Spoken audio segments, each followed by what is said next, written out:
오늘 우리 함께 보실 하나님 말씀 창세기 12장 1절로 3절까지 말씀입니다. 창세기 12장 1절로 3절까지 말씀. 우리가 잘 아는 말씀인데요. 함께 읽겠습니다. 함께 읽겠습니다. 여호와께서 아브라함에게 말씀하셨다. 너는 내 땅, 내 친족, 내 아버지의 집에서 떠나 내가 내게 보여줄 땅으로 가거라. 내가 너를 큰 민족이 되게 하고 내게 복을 주어 내 이름을 크게 할 것이니 내가 복이 될 것이다. 너를 축복하는 자에게 내가 복을 주고 너를 저주하는 자에게 내가 저주하겠다. 땅의 모든 족속이 너로 말미암아 복을 받을 것이다. 아멘. 아멘. 우리 먼저 우리 교회 표어를 한번 외치고 그리고 시작할까요? 좌우에 계신 성도 여러분들과 함께 이렇게 인사합시다. 자생력 있는 성도가 됩시다. 또 한 번 하겠습니다. 생동하게 하는 공동체가 됩시다. 아멘. 하루는 제 아내와 이런저런 얘기를 나누는데 제 아내가 제가 설교하는 중에 복을 정말 많이 언급한다고 얘기하는 것입니다. 그래서 그 말을 듣고 가만히 생각해 보니 제가 정말 복을 참 많이 말하고 있더라고요. 새벽 기도 때마다 우리 성도 여러분들과 여러분의 가정들을 위해서 기도할 때도 들어가도 복을 받고 나가도 복을 받게 해주시라고 기도하는데 설교할 때도 정말 복을 많이 언급하고 있는 제 자신을 발견하게 됐습니다. 그런 사실을 딱 깨닫고 나니까 이런 염려가 생기더라고요. 야, 이러다 우리 성도들이 나를 오순절 교단 목사인지 알겠다 하는 생각이 드는 거예요. 저는 이 뼛속 깊은 장로교인인데 그래서 이제 이런 생각을 하게 됐습니다. 내가 복을 참 많이 얘기하는데 우리가 성경이 말씀하시는 복에 대해서 한 번쯤 짚고 넘어가지 않으면 우리가 너무나 세속적인 복에 치우쳐서 자칫 잘못된 생각을 가질 수도 있겠다 하는 생각이 들었습니다. 그래서 오늘은 그리스도인의 성공이라는 제목으로 우리가 이 복에 대해서 한번 생각해보고 성경적인 복을 추구하는 그래서 성공적인 그리스도인의 삶을 사는 저와 여러분들이 되시기를 원합니다. 오늘의 성경은 우리가 너무도 친숙한 구절입니다. 하나님께서 아브라함에게 나타나셔서 그에게 언약의 약속을 주시는 장면입니다. 하나님께서 아브라함에게 약속하시는 것들 한결같이 우리가 간절하게 소망하는 것들입니다. 사람들은 누구나 성공적인 인생을 꿈꾸는데 오늘의 성경에서 하나님께서 아브라함에게 약속해 주신 그 모든 일들이 그대로 일어난다면 그 누가 보더라도 아브라함의 인생은 크게 성공한 인생이라고 할 수 있지 않겠습니까? 한 사람이 큰 민족을 이룰 만큼 그 자손이 번성하고 강력해진다는 것입니다. 또 아브라함이라는 이름이 큰 이름이 돼서 인류 역사에 길이 남게 될 것이라고 말씀하고 있는 것이죠. 또 아브라함이란 사람이 복의 근원이 되어서 땅 위의 모든 사람이 이 사람 아브라함을 통해서 복을 얻게 된다는 것입니다. 야, 저와 여러분의 인생이 이런 인생이 된다면 야, 이건 성공도 이만저만한 성공이 아닐 수 없지 않겠습니까? 그래서 이제 이 복에 대해서 생각해보고 또 성공에 대해서 생각해볼 때 우리가 먼저 살필 것은 세속적인 성공과는 우리에게 우상이 된다는 것입니다. 사람들은 누구나 다 성공적인 인생을 꿈꿉니다. 저와 여러분도 마찬가지입니다. 그런데 그 성공적인 인생이 무엇이냐라고 질문을 하면 사람들의 생각이 다 저마다 다른 것을 알 수 있습니다. 즉 사람들은 누구나 다 성공에 대하여 자기 나름의 그림을 그리고 있다는 것입니다. 예를 들어 저는 초등학생 때는 과학자가 되고 싶었습니다. 그 당시 제 머릿속으로 그릴 수 있는 과학자의 모습은 이런 것이었습니다. 로버트 태권브이나 마징가 제트 같은 TV 만화 영화가 그때 유행을 했는데 꼭 그 장면 중에 과학자들의 연구실이 등장합니다. 수없이 많은 단추가 빼곡하게 박혀있는 판이 앞에 있고 단추를 누르면 로버트 태권브이가 짠 하고 떠오르는 그런 장치가 있는 그런 연구실입니다. 그래서 저도 나도 저런 과학자가 돼야지. 그러니까 그 당시를 생각해 보면 제가 굉장히 선견지명이 있었던 사람인 것이죠. 제가 이래봬도 오늘날로 표현하자면 로보틱스 엔지니어링의 과학자가 되고자 했던 것이잖아요. 이름도 생소한 로보틱스. 중학생 때에는 제 자신을 가만히 생각해 보면서 나는 대학 교수가 돼야 되겠다 이런 생각을 했고 이왕 대학 교수가 되려면 총장도 한번 해먹어야지 이런 생각을 했습니다. 그리고 또 돈을 많이 벌고 그 번 돈을 착실하게 모아서 조그만한 학교를 하나 설립하고자 했던 그런 때가 있었습니다. 이제 그러다가 하나님께서 저를 이렇게 영광스러운 목회의 길로 부르셨을 때 그 은혜에 늘 감사하면서도 제 마음 가운데 있는 인간적인 욕심 가운데 내가 이래도 총회장은 한번 해먹어야 되지 않나 하는 이런 허황된 생각을 늘 하고 있는 제 자신을 발견하게 됐습니다. 어떻습니까? 여러분들 역시 여러분의 인생을 되돌아보실 때 이런저런 꿈을 가지고 있던 때가 기억나지 않으십니까? 혹시 여러분 가운데 지금도 어떤 꿈이 있으시다면 그 꿈은 무엇입니까? 여러분이 가지고 있는 그 꿈이 이루어진다면 여러분의 인생이 성공적인 인생이라고 할 수 있겠습니까? 한번 잠깐 생각해 보십시오. 여러분 중에 부모님들이 많이 계시는데 부모로서 여러분들은 자녀들을 위해 무엇을 기도하십니까? 대부분의 부모들은 똑같은 기도 제목을 가지고 있습니다. 자녀들이 돈 잘 벌고 가정이 두루 화목하고 건강하게 사는 것입니다. 그런데 이 기도 제목들을 가만히 놓고 생각해 보면 사실 서로 상충되는 것을 볼 수 있습니다. 왜냐하면 우리 시대에 돈을 잘 벌고 살기 위해서는 대부분 가정이 희생되기 때문에 그렇습니다. 가정의 화목을 도모하면서도 돈을 잘 벌기가 참 힘든 시대에 살고 있습니다. 돈을 잘 벌면서 그 건강을 잘 돌보는 것이 너무나도 힘든 시대에 우리가 살고 있습니다. 그래서 많은 가장들이 가족들을 위하여 자기의 건강을 희생하고 잠깐 가족의 화목을 희생하면서 돈을 버는데 집중합니다. 그래서 돈이 많아지고 나면 그때서야 비로소 또 그나마 가치 판단이 옳다는 전제하에서 이 가장들이 가족들을 생각하고 가정으로 들어오고자 합니다. 그런데 가족을 위해 온몸으로 헌신했던 가장들이 나름대로 살만해졌다 생각해서 가족을 돌아보면 이미 가족들은 그 남편이 그 아빠가 없는 생활에 너무나도 익숙해져 버려서 이제 자녀들에게도 심지어 아내에게도 이 가장이 끼어들 수 있는 공간이 없어져 버린 것을 종종 발견하게 됩니다. 그럴 때 가장들은 공허감과 허무감에 사로잡혀서 무너지고 말지요. 그들의 그 텅 빈 가슴을 채울 다른 무엇인가를 찾아 헤매게 됩니다. 아내들도 마찬가지입니다. 온몸으로 가족을 위해 희생했는데 자기 명의로 된 재산도 없고 자녀들도 남편도 자기를 무시하는 것 같습니다. 허무하고 공허합니다. 자녀들도 마찬가지입니다.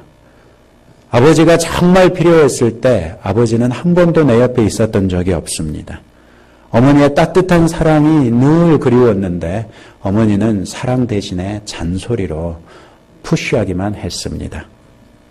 그러다 보니 이 자녀들 역시 일찍이 혼자서 외톨이로 지내는데 익숙해져 있어서 가족이 함께 살고는 있는데 가족답지 않은 그런 모습을 너무나도 쉽게 볼 수 있습니다. 어쩌면 그래서 잠언 17장 1절 말씀에 마른 빵 한 조각을 먹으며 화목한 것이 연일 잔치를 하면서 싸우는 집보다 낫다고 말씀하셨는지도 모르겠습니다. 어떻습니까? 여러분이 그리고 있는 행복 또 성공이라는 그림에 여러분의 가정의 모습은 화목한 가정이 아닙니까? 대부분의 사람들은 성공을 가진 물질의 많고 적음이나 영향력의 크고 적음이나 또 명예의 높고 낮음으로 평가합니다. 그런데 이런 성공에 대한 그림들은 결국 곰곰이 생각해 보면 다 한 가지로 귀결되는 것을 볼 수 있는데 자기 만족 혹은 자기 행복입니다. 내가 이 땅에서 더 편하게 살자는 것이고 내가 원하는 것을 누리고 살아보겠다는 것입니다. 그런데 여러분, 바로 그 두 가지가 우상을 만드는 이유라는 것을 아십니까? 내가 더 편하게 살고 내가 원하는 것을 다 갖겠다 하는 그 마음에서 사람들은 우상을 만들어냅니다. 성경에 자주 등장하는 바알이라는 신이 있는데 이 신은 풍요의 신입니다.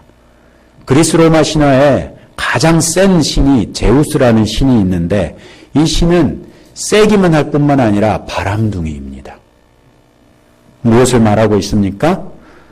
우리 사람들의 욕심이 풍요의 신을 만들어내고 사람들의 육체의 정욕이 바람둥이를 최고의 신의 지위에 올려놓게 된다는 것입니다. 이 말은 곧 우리가 가지고 있는 성공에 대한 그림이 내 생활을 좀 더 편리하게 하고 내 욕심을 채우는 방향이라면 우리가 가지고 있는 성공이라는 그림 자체가 저와 여러분들에게 우상이 된다는 것입니다. 그리고 성경은 우상은 우리를 절대 성공시키지 못한다고 말씀하고 있습니다. 사실 성경에서도 자기가 더 편하게 살고자 했고 자기의 욕심을 더 채우려고 했던 한 사람이 있었습니다. 그런데 이 사람은 매우 중요한 사람이었습니다. 하나님께서 직접 흙을 빚어서 만드셨던 첫사람 아담입니다. 그는 하나님의 말씀을 가벼이 여겨서 하나님께서 금지하셨던 선악을 알게 하는 나무의 실과를 먹고 말았습니다. 하나님 같아지고 싶었습니다. 하나님 같아지면 얼마나 살기가 편하고 또 욕심을 얼마나 쉽게 채울 수 있지 않겠습니까? 그러나 결과는 성공이 아니었습니다. 고통이었고 상실이었고 하나님과의 관계 단절이었습니다. 이처럼 우상은 우리를 절대 성공시키지 못합니다. 그렇다면 진정한 성공은 무엇입니까? 그리스도인의 진정한 성공은 하나님과의 관계 속에서 순종할 때에만 가능한 것입니다. 들에 피는 백합화에게 성공은 무엇이겠습니까? 또 바닷속을 헤엄치는 거북에게 성공은 무엇이겠습니까? 여러분 요즘에 한참 꽃필 때가 되어서 이 벚꽃 구경들 많이 가시는데 벚꽃에게 있어서 성공은 무엇이겠습니까? 이 벚꽃에게 있어서 성공은 자기를 닮은 벚꽃을 남기고 사라지는 것입니다. 또 거북에게도 성공은 자기를 닮은 거북이 될 한 100여 개 정도의 알을 낳고 그 알이 부화될 때까지 잘 돌보고 있다가 이제 부화돼서 그 100마리나 되는 새끼 거북 가운데 몇 마리라도 살아서 대양으로 헤엄쳐 나가게 하면 그것으로서 거북은 성공적인 삶이라고 할 수 있지 않겠습니까? 똑같은 원리를 적용해서 저와 여러분 인간에게 성공적인 인생은 무엇이겠습니까? 하나님께서 저와 여러분을 위하여 작정하시고 섭리하시는 그 뜻에 합당하게 사는 것이 성공 아니겠습니까? 오늘 성경에서 하나님께서는 아브라함을 부르십니다. 그리고 말씀하십니다. 그 말씀에 순종하면 그 결과로 아브라함은 큰 민족을 이루는 시조가 될 것이고 큰 이름을 얻게 될 것이며 복 그 자체가 되어서 모든 민족이 그 사람으로 말미암아 복을 누리게 된다고 말씀하고 있습니다. 그런데 여러분, 하나님께서 아브라함을 선택하시고 아브라함에게 그렇게 복 주시는 이유를 아십니까?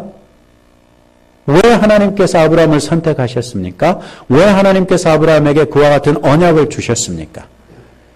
이 이유를 창세기 18장 18절 19절에서 찾아볼 수 있습니다. 이렇게 나와 있습니다. 아브라함은 반드시 크고 강한 민족이 되고 땅의 모든 민족들이 그로 말미암아 복을 받을 것이다.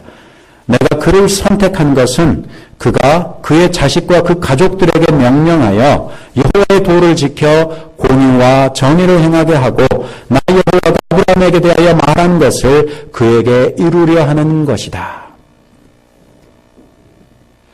하나님께서 아브라함과 그의 가족이 하나님의 말씀에 순종하여 공의와 정의를 행하기를 원하셨다는 것입니다.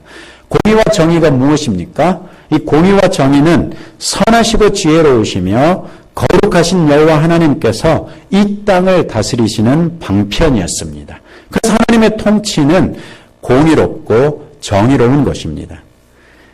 이처럼 하나님께서 하나님의 사람으로 하여금 이 땅에서 하나님의 통치에 순복하여 하나님의 하나님 되심을 드러내는 삶을 살기를 원하셨던 것입니다. 그리고 그 삶을 충성스럽게 살아내는 하나님의 사람에게 하나님께서는 복을 약속하신 것입니다. 하나님께서 인간을 왜 만드셨습니까? 저와 여러분들을 왜 만드셨습니까? 창세기 1장 26절에서 28절까지를 살피면 하나님께서 우리를 만드신 분명한 이유를 알 수 있습니다. 이렇게 말씀하고 있어요. 하나님께서 우리가 우리의 형상을 따라 우리의 모양대로 사람을 만들고 그들이 바다의 고기와 하늘의 새와 가축과 온 땅과 땅 위에 기는 모든 것을 다스리게 하자 말씀하시고 27절 하나님께서 자신의 형상대로 사람을 창조하시되 하나님의 형상대로 사람을 창조하셨으니 그들을 남자와 여자로 창조하셨다. 하나님께서 그들에게 복 주시며 말씀하시기를 생육하고 번성하며 땅에 충만하고 그것을 정복하여라. 그리고 바다의 고기와 하늘의 새와 땅 위에 움직이는 모든 짐승을 다스려라 하셨다. 흔히 이 성경 구절은 문화명령이라고 신학자들이 일컫는데 이 성경 구절은 우리에게 다음의 것들을 가르쳐주고 있습니다. 첫째, 하나님께서 우리를 만드신 이유가 생육하고 번성하여 땅에 충만하게 하기 위해서 만드셨다는 것입니다. 또 하나는 땅을 정복하고 모든 생물을 다스리게 하기 위해서 우리를 만드셨다는 말씀입니다. 그리고 이 사명을 감당하기 위해서 하나님께서는 인간을 하나님의 형상을 따라 하나님의 모양대로 만드셨다는 것입니다. 하나님의 형상으로 만들어진 거룩한 사람들이 생육하고 번성하여 땅에 충만하기를 원하셨습니다. 그런데 아담의 범죄로 인해 사람은 타락해버렸고 타락한 사람들이 땅에 충만하게 됐습니다. 하나님께서 본래 의도하셨던 것과 정반대의 형국이 되고 말았습니다. 그래서 우리 주님 되신 예수 그리스도께서 이 땅에 오셨고 또 십자가에서 죽으심으로 저와 여러분의 모든 죄를 용서하셨습니다. 그 예수님을 믿는 사람들은 이처럼 그리스도 안에서 새로운 피조물이 되어 하나님의 형상을 회복하게 됐습니다. 그리고 하나님의 말씀대로 생육하고 번성하여 땅에 충만해져야 될 그 명령이 이제는 저와 여러분 바로 그리스도인들에게 주어져 있습니다. 이것이 바로 우리가 전도도 해야 하고 선교도 해야 하는 이유가 되는 것이지요. 또 하나님께서 사람을 본디 하나님을 대신해서 창조를 다스리게 하기 위해서 만드셨다는 것입니다. 모든 피조물이 사람에게 순종하게 하기 위해서 하나님께서는 사람을 하나님의 형상으로 만드셨습니다. 타락 이전의 아담은 이 권세를 누리고 있었습니다. 모든 짐승들이 그 앞에 왔다 갔다 했는데 그 중에 한 마리도 아무리 사나운 사자나 호랑이 혹은 이 악어라고 해도 감히 아담에게 도전하지 않았습니다. 아담에게서 발견할 수 있는 하나님의 형상이 있었고 그 하나님의 형상으로 말미암아 아담은 그 모든 것들을 다스릴 수 있었기 때문에 그렇습니다. 다스림의 가장 확실한 증거가 무엇입니까?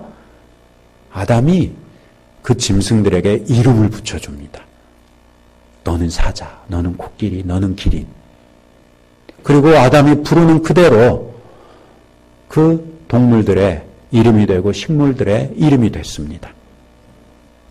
그런데 아담이 범죄하고 아담 이후에 태어난 모든 사람이 아담을 닮아서 하나님의 형상을 잃어버렸습니다. 우리 예수님을 믿는 사람들은 그러나 그리스도 예수 안에서 하나님의 형상을 회복했습니다. 그리고 그 예수의 이름의 권세가 저와 여러분에게 주어졌습니다. 그리고 이제 우리는 하나님을 대신해서 이 세상에서 통치자가 되는 것이 우리에게 주어진 사명입니다.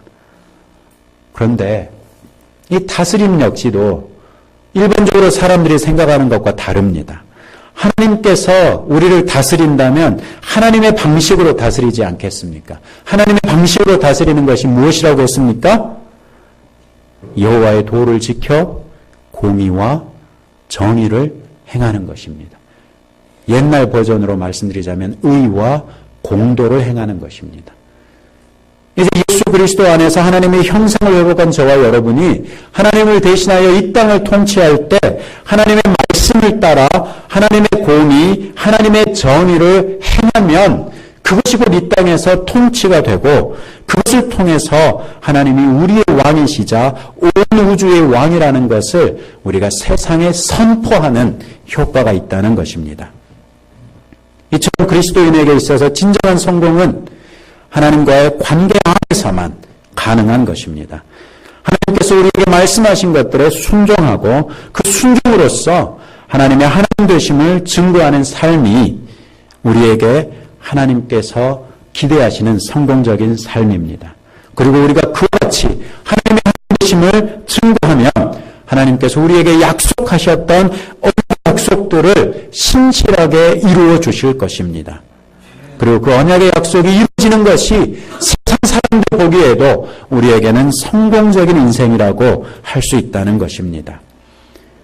아브라함은 여호와의 도를 지켜 공의와 정의를 행함으로써 하나님이 자신의 하나님이심을 증거하는 삶을 살았습니다. 그리고 하나님께서는 그 아브라함의 일생에 하나님께서 약속하신 언약을 신실하게 이루셨습니다.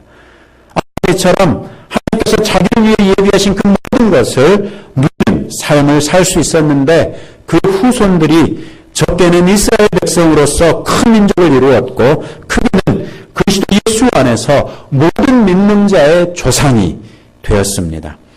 아브라함은 신이 커져서 기독교인들뿐 아니라 세상의 거듭난 사람들이 아브라함이라는 사람이 누군지를 알게 됐습니다.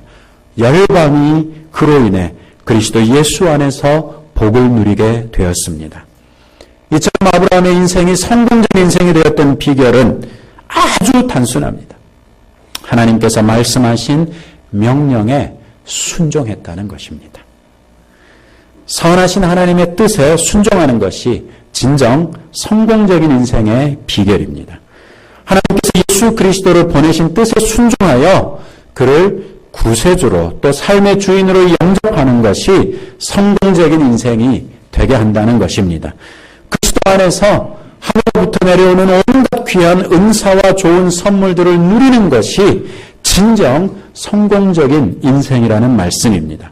하나님의 말씀에 순종하여 저와 여러분이 먼저 그리스도의 제자가 되고 그리스도의 제자가 되어 또 다른 제자, 즉 나를 닮은 제자를 만들어 하나님 나라를 확장함으로 생육하고 번성하여 땅에 충만하라는 그 명령을 이루는 것이 하나님의 뜻을 이루는 성공적인 인생이 되는 길이라는 것입니다.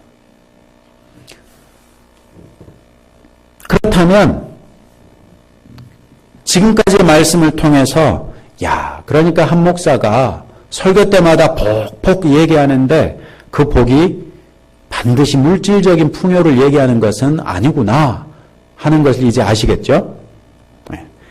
실제로 하나님께서 우리에게 주시는 가장 큰 복이 무엇인가? 저는 평강이라고 생각합니다. 어떠한 형편과 처지, 어떠한 어려움이나 난관에 봉착해서도 만유의 주 되시는 예수님이 내 주님이시다. 천지를 만드신 하나님이 내 하나님이시다. 또 성경이 말씀하고 있는데 예수님도 나를 사랑하시고 하나님도 나를 사랑하신다고 한다. 이 두 분이 나를 붙들고 계시고 또 그분의 영이신 성령 하나님이 내 안에 계셔서 나와 동행하시고 나를 인도하신다고 하면 야, 내가 세상에 이기지 못할 게 무엇인가 하고 담대하게 느끼는 그 평강. 그 평강이야말로 하나님께서 저와 여러분들에게 주시는 가장 큰 복이 아닌가 생각합니다. 우리는 이 복으로서 세상 사람들을 어리둥절하게 합니다. 남들은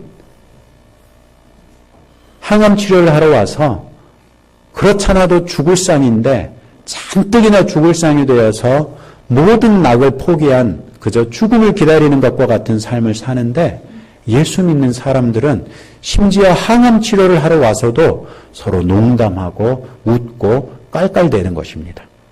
세상 사람들은 이해할 수 없습니다. 그러나 그리스도 예수의 평강이 그 안에 있는 사람들에게는 그 암조차도 우리의 기쁨을 빼앗아갈 수 없는 것이지요. 그러나 사랑하는 성도 여러분, 하나님께서 주시는 복이 반드시 물질을 포함하는 것은 아니라고 해서 하나님께서 주시는 복이 물질을 배제하는 것도 아닙니다. 잠언 8장 21절에 보시면 나를 사랑하는 자들에게 재물을 주어서 내가 저들의 창고를 가득 채워줄 것이다 라고 말씀하고 있고 잠언 21장 5절에 보시면 부지런한 자의 계획은 풍성함을 가져오나 조급한 행동은 궁핍함만 초래한다라는 말씀도 있습니다. 물질적인 부를 누리는 것이 하나님의 지혜를 따라서 자연스럽게 주어지는 것이라고 말씀하고 있는 것이죠. 막스 베버라는 사람이 있는데 이 사람이 프로테스탄트 윤리와 자본주의 정신이라는 아주 기념비적인 저술을 남겼습니다. 그런데 이 사람이 왜 이런 연구를 했는지 아십니까? 이 사람들이 다 부자가 되고 싶어 하는데 진짜 부자가 되는 사람들이 어떤 사람들인지를 자기 주변에서 찾아봤습니다. 그랬더니 개신교도들은 부자가 되더라는 것입니다. 그래서 왜 개신교도들이 부자가 되는가? 그 이유를 찾아봤더니 이 개신교도들은 열심히 수고하고 애쓰는데 바로 성경적인 가치인 이 근면 성실을 비롯한 정직 이런 여러 가지 성경이 권면하고 있는 성경적인 가치대로 삶을 살면서 열심히 수고하고 애쓰고 열심히 수고하고 애써서 벌어들인 것을 허비하지 않더라는 것입니다. 오히려 그 부를 재투자하고 생산을 증대해서 더 많은 부를 창출해내더라는 것입니다. 이처럼 그리스도인들은 경건한 생활 습관과 바른 가치관으로 부를 더욱 누릴 수 있게 된 것입니다. 자고로 이 복음이 들어간 어떤 나라든지 그 복음의 1세대들은 말씀에 순종하는 삶을 살았고 그 말씀에 순종하는 삶을 따라 그들의 옛 습관들을 다 끊을 수 있었습니다. 그리고 새 사람을 입어서 새로운 습관을 따라 경건한 삶을 살게 되었고 그것이 든든한 토대가 되어 그 복음이 들어갔던 모든 나라들이 물질적으로도 풍요해진 것을 우리는 확인할 수 있었습니다. 다만 그렇게 풍요해진 이후에 복음의 2세대, 3세대들이 이미 풍요로운 상태로 태어나서 그 풍요를 누리는 데 익숙하다 보니 우리도 모르게 다시 세속적이고 물질주의적인 가치에 휘말려 그 부를 지속해 나가지 못했다는 것이 안타까울 따름입니다. 잠언 21장 20절에 또 이런 말씀이 있습니다. 지혜로운 자의 집에는 귀한 보물들과 기름이 있으나 우둔한 자는 그것을 다 삼켜버린다. 잠언에 있는 사람들의 특징이 몇 가지가 있는데 어리석은 자, 이 어리석은 자는 히브리 사람들은 하나님의 말씀이 그 마음에 없는 자 이렇게 해석합니다. 그래서 대개 이 어리석은 자들은 나이 어린 애들입니다. 나이 어린 애들에게 하나님의 말씀을 가르치지 않으면 말씀이 그 마음에 없기 때문에 무엇이 기준이 되겠습니까? 자기의 생각, 자기의 욕심, 자기의 습관이 그 사람을 주도하게 되죠. 그래서 잠언에서는 어린아이의 마음에는 미련한 것이 얽혀 있다고 했습니다. 그리고 초달, 곧 그 매질이 그 미련한 것을 쫓아낸다고 말씀하고 있어서 성경은 어린아이들에게 부지런히 하나님의 말씀을 가르치되 하나님의 말씀에 대하여 게으른 자녀들에게는 매질을 해서라도 말씀을 그 마음에 심어줘라 라고 말씀하고 있습니다. 자, 어리석은 사람이 하나님의 말씀이 그 마음에 없다고 하면 잠언 11장 20절에서 말씀하시는 지혜로운 자는 누구겠습니까? 어리석은 자의 반대니까 하나님의 말씀이 그의 심령에 있는 사람입니다. 하나님의 말씀을 어려서부터 많이 외우고 암송한 사람들을 말하는 것입니다. 뿐만 아니라 많은 말씀들이 암송에 있을 뿐만 아니라 그 말씀이 내 삶을 주도하는 지배적인 원리가 되고 원칙이 되어서 하나님의 말씀이 이끌어가는 대로 사는 사람을 잠언에서는 지혜로운 사람이라고 합니다. 그렇기에 하나님 말씀 순종하며 말씀 사는 지존자의 집에는 귀한 보물들과 기름이 있다고 말씀하고 있습니다. 우둔한 자는 그것을 다 삼켜버린다고 말하죠. 어리석은 사람은 그것이 그저 영원히 있을 줄 알고 허랑방탕한 삶을 살다가 허비해버립니다. 그러나 지혜로운 자는 하나님의 말씀을 따라 경건하게 살면서 하나님께서 말씀하신 것에 따라 미래를 위하여 비축해 둘 줄 아는 지혜가 있어서 귀한 보물들과 기름이 그 집에 계속 있다는 것입니다. 저는 여러분의 목사로서 여러분들이 복된 인생을 살기를 원합니다. 저는 우리 오치 예양교회에 하나님의 복이 늘 함께하는 교회가 되기를 원합니다. 무엇보다도 하나님께서 허락해 주시는 평강이 우리 교회와 여러분의 가정 위에 늘 함께하기를 원합니다. 그러나 그런 한편 제 중심에는 하나님께서 여러분에게 주시는 지혜를 따라 여러분이 말씀 중심적으로 여러분의 삶이 바뀌고 여러분의 가치가 세속적이고 물질주의적인 것에서 성경적인 가치로 바뀌기를 소망합니다. 과연 그렇게 바뀌었을 때 여러분의 인생이 하나님께서 여러분에게 주신 사명에 충성하는 인생이 되시고 그 충성하는 여러분의 인생을 보시고 하나님께서 언약의 약속들을 여러분의 삶 가운데도 온전하게 이루어 주시기를 간절히 기도합니다. 그 결과로서 하나님의 은혜가 여러분 위에 임할진대 여러분이 물질적으로도 풍요로운 가정이 되시기를 소망합니다. 기도하겠습니다. 은혜와 사랑의 주님, 주께서 과연 저희를 사랑하시되 아버지 하나님의 뜻을 위하여 저희를 만드셨기에 저희를 사랑하시고 붙드시고 인도하시는 것을 배웁니다. 아버지 하나님, 아버지의 말씀을 따라 우리가 이 땅에 생육하고 번성하여 땅에 충만하기를 원하오되 이제 그리스도 예수 안에서 하나님의 형상을 회복한 저희 믿는 자들이 부지런히 전도하고 선교에도 열심을 내어 땅에 충만한 아버지의 거룩한 백성들이 되겨 아버지의 뜻을 이루는 자들이 되기를 원합니다. 또한 아버지 하나님의 말씀을 따라 의와 공도를 행함으로 아버지 하나님의 다스림이 이 땅에 실제적으로 이루어지게 하여 하나님 나라를 확장함으로 아버지의 다스림을 이루는 자들이 되기를 원합니다. 주님이 이 일을 이루기 위하여 저희가 부지런히 말씀을 읽고 말씀이 우리를 이끄는 대로 살아 자생력을 갖추며 생동하게 하는 공동체가 되기를 원합니다.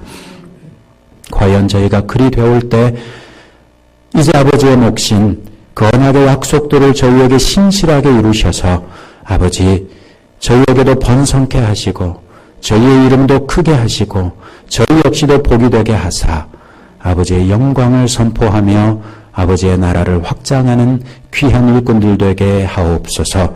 주의 은혜가 저희 위에 더욱